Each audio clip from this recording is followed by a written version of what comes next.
తమ్ముడు నమస్తే. నమస్తే అన్న. నమస్తే. సోషల్ మీడియా చూస్తూనే ఉంటావు, అల్లు అర్జున్ అరెస్ట్ అయ్యాడు, పాపం ఫ్యాన్స్ అందరూ బాధపడుతున్నారు. అది కొంచెం అదొక్కటే సాడ్గా ఉందన్న. ఏంటంటే అదే తప్పు అలవాటు తప్పు ఉన్నట్టు, అంటే తప్పు ఉంది కానీ పర్మిషన్ తీసుకోలేదు అంతే. అతను హడావిల్లో అతను వచ్చేసాడు కానీ బట్ పోలీస్ వాళ్ళ కొంతమంది ట్రోలింగ్స్, రేవంత్ రెడ్డి కావాలనే వేసాడు, ఇది కావాలనే వేసాడు. అది కుట్ర ఏం జరుగుతుందో అది ఎవరికి తెలియదు కానీ తప్పు మాత్రం అనొద్దు. సోషల్ మీడియా ఏముంది, వాళ్ళ ఛానల్ టీఆర్పీ కోసం వాళ్ళు పిచ్చి పిచ్చి వేసుడు అవన్నీ పట్టించుకోవద్దు భయ్య. లైక్ అంటే ఇప్పుడు ఇటువంటి సంఘటనలు అనేవి చాలా జరిగాయి గతంలో కూడా. అంటే ఏపీలో కూడా చంద్రబాబు నాయుడు హయాంలో పుష్కరాలప్పుడు కూడా చాలా మంది చనిపోయారు. అంటే తొక్కిసలా జరిగినప్పుడు ఎవరో ఒకళ్ళు చనిపోతూ ఉంటారు. దాన్ని బాధ్యత ఎవరు తీసుకోవాలి? అటు అంటే వచ్చిన సెలబ్రిటీ తీసుకోవాలా, సంఘటన తీసుకోవాలా, లేదంటే ప్రభుత్వం బాధ్యత తీసుకోవాలా, పోలీసులు తీసుకోవాలంటావా? అంటే సెలబ్రిటీనే తీసుకోవాలి కానీ అదొక్కటి తప్పు. ఇన్ఫార్మ్ చేయలేదు కదా, అదొక్కటి తప్పు అయింది అంతే. ఓకే, ఓవరాల్గా ఇప్పుడు అల్లు అర్జున్ ప్రజెంట్ అయితే రిమాండ్లో ఉన్నాడు. రిమాండ్లో తర్వాత మళ్ళీ అతను జైలుకి వెళ్తాడు అనుకుంటున్నావా, లేదంటే బయటికి రావాలని? లేదు భయ్య, నేనైతే జైలుకి వెళ్తానని నేను అనుకోను. అతను తప్పు లేదు, అతని ఫ్యామిలీనే, అతనికి ఏం సంబంధం లేదు. మేము అలా ఎంజాయ్మెంట్లో అలా అయిపోయింది. అది బౌన్సర్లో తప్పు. అది అతనికి ఏం సంబంధం లేదు కదా. అతను ఏముంది, వచ్చాడే వెళ్ళిపోయాడు. అతను ఏం చేయలేదు కదా, కావాలని చేయలేదు కదా. ఓకే, ఇప్పుడు టాలీవుడ్ అంతా అల్లు అర్జున్ సపోర్ట్ ఇవ్వడం ఎలా అనిపించింది? కొంచెం ప్రౌడ్గానే ఉంది భయ్య. అంత టాలీవుడ్ అంతా మొత్తం ఏకమైంది కానీ ట్రోలింగ్స్ వల్ల వాళ్ళు పవన్ కళ్యాణ్ ఫ్యాన్స్ అది ఇది అని చెప్పేసి కొంతమంది ట్రోలర్స్ గురించి ఏం చెప్తావు అసలు? వీళ్ళకి ఏమైనా ఇచ్చిపడేయాలనుకుంటున్నావా? భయ్య వాళ్ళంతా వాళ్ళ ఫ్యామిలీ మొత్తం ఒకటి. వాళ్ళకు కూడా అర్థమైంది మొత్తం ఫ్యామిలీ ఒకటి. ట్రోలర్స్కి ఏంటంటే పీకి పని పాట లేక వాళ్ళ టీఆర్పీ రేటింగ్ల కోసం పిచ్చి పిచ్చి పనులన్నీ చేస్తుంటారు అంతే.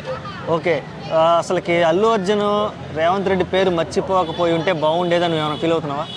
భయ్యా మనమే మర్చిపోతాం. ఏదో ఫ్లోలో మాట్లాడుతుంటే ఆయన ఇంకా ఏదో మూవీ డైలాగ్స్ చెప్పి ఫ్లోలో తప్పుతుంది. ఆయన పెద్ద ఇది కాదు రేవంత్ రెడ్డి పేరు గుర్తు పెట్టుకోవడానికి. అవును, రీసెంట్గా వచ్చాడు ఆయన సీఎంగా. ఆయన పేరు గుర్తు పెట్టుకోవాలని ఏమన్నా రాసి పెట్టుందా? ఏమన్నా లేదు కదా, మర్చిపోతారన్నారు. ఓకే, ఇప్పుడు పుష్ప 2 కలెక్షన్స్ అన్ని దూసుకెళ్తుంది కదా, దాన్ని అన్ని చూసి ఎలా ఉంది? యాజ్ బాయ్ ఫ్యాన్గా ఎలా అనిపిస్తుంది? ప్రౌడ్గా ఉంది భయ్య. ఓకే, పుష్ప అసలుకి ఎక్స్పెక్ట్ చేయలేదు, అసలుకి మామూలుగా వెళ్ళట్లేదు. ఓకే, నెక్స్ట్ ఏమన్నా ఈ సినిమాని బీట్ చేసేది నెక్స్ట్ రాబోయే సినిమా అంటే ఏం చెప్పుకోవచ్చు? అంటే SSMB 29 చెప్పుకోవచ్చా, లేదంటే గేమ్ చేంజర్? ఒకరి గురించి అట్లా చేయను భయ్య, నేను అల్లు అర్జున్ ఫ్యాన్. నువ్వు కోరుకుంటే ఎవరు మన రికార్డ్స్ బ్రేక్ చేయాలి? ప్రభాస్, రైట్. ఓకే, ఎందుకు మీ బావాని కాదు, I'm always supporting darling. Okay, అదేలే, అల్లు అర్జున్ ఇద్దరు బావాని ఇద్దరు ఫ్యాన్స్ కదా, అందుకనే. అది ఎవరి టాలెంట్ వాళ్ళది భయ్య, ఎవరి టాలెంట్ వాళ్ళది. ఎవరిదైనా కొట్టుకోవచ్చు, అదేం ఎవరికి రాసి పెట్టలేదు నేను ఇంత కలెక్షన్ కొట్టాలా అని. ఓకే, అది ఎవరి సత్తా వాళ్ళది. ఓకే, పుష్ప 3 ఎక్స్పెక్ట్ చేస్తున్నావా? చేస్తున్నా భయ్య. పుష్ప 2కి నేను ఆల్రెడీ షూటింగ్ చేశాను. ఇప్పుడు పుష్ప 3 కూడా ఉంది. పుష్ప 3లో ఎవరైనా గెస్ట్ అపీరెన్స్గా ఇస్తే బాగుంటుందని ఎక్స్పెక్ట్ చేస్తున్నావా? అంటే పలానా హీరో, అంటే విజయ్ దేవరకొండ పేరు వినబడుతుంది కదా. విజయ్ దేవరకొండ కాదు భయ్య, నేను అంత ఎక్స్పెక్ట్ చేయట్లేదు కానీ అందరూ ఫ్యాన్స్ అదే అనుకుంటున్నారు. కానీ విజయ్ దేవరకొండ అయితే కాదు. ఓకే, ఫ్యాన్స్ అందరూ అలా ట్రోలింగ్ చేసుకుంటారు. అది విజయ్ దేవరకొండ కాదు.